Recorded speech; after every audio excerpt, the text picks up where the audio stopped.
안전이라는 업무는 구조 설계 분야랑 굉장히 직결되어 있는데 이 구조 전문가들이 시공과 감리 과정에서는 아예 참여할 방법이 없습니다. 법적으로 그들이 참여를 해서 구조적으로 이 부분은 들어가야 되는데 왜 안 들어갔죠? 라고 문제 제기를 하거나 검증할 수 있는 역할을 주고 책임을 줄 수 있는 그런 제도적 환경이 안 돼 있습니다.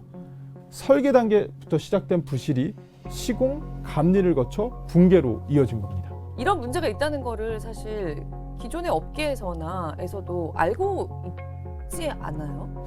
이런 부분들을 업계에서는 다 알고 있는데 하필 이 문제가 지금 터진 거는요. 최적화 설계라는 게 있습니다.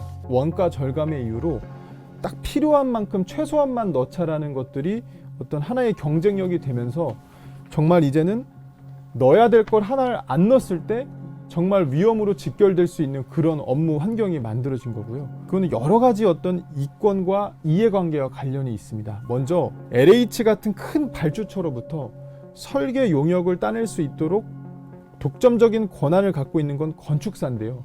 그들에게 그런 권한을 주는 건 또 건축법입니다. 즉 건축법이 바뀌지 않는 한 건축사들이 LH 정관을 앞세워서 설계 용역을 따내고 자기 입맛에 맞게 하청에 재하청을 주는 구조가 바뀌지 않습니다. 그런데 LH 이거 이런 말 해도 되나? 뭔데? 일단 해보겠습니다. LH에 계신 분들이 결국엔 퇴직을 하잖아요. 그럼 자신들이 가는 곳이 건축사 사무소인데 자신들이 나서서 이 법을 먼저 바꾸자고 할 수는 없다는 거죠. 뭐 아무렇지도 않은데? 뭐. 아니 대단한 얘기가 아니야. GS건설 지하주차장 붕괴 현장을 조사하는 과정에서도 너네 이거 이상한데 왜 구조기술사한테 제대로 물어보지 않았어? 제대로 물어보고 한 번만 더 확인했으면 문제가 없었을 거 아니야? 라는 질문을 했을 때 시공사 측은 그리고 감리업체 측은 제대로 답변을 하지 못했습니다. 우리나라 건설사들의 가장 큰 경쟁력 중에 하나는 공기입니다. 시공 과정에서도 구조기술사가 하나하나 잠시만요 이거 좀 계산해 볼게요. 이거 안 맞는 것 같은데요. 다시 해야 될 것 같은데요. 이렇게 관여를 하기 시작하면 그 공기에 대한 압박을 건설사들이 온전히 핸들링할 수가 없습니다. 이거 우리가 이거 좀 위험할 수 있지만 이분들의 역할이 필요할 수 있다는 거는 알면서도 그 협력 관계 그리고 역할, 책임 이런 것들이 제대로 주어지지가 않습니다. 이게 바로 우리나라 지금 건설업계의 그 관행이자 현실이거든요. 이러한 이해관계가 이권 카르텔들이 조금씩 모이고 모여서 지금의 후진적 구조를 계속 이어지게 만들고 있는 겁니다.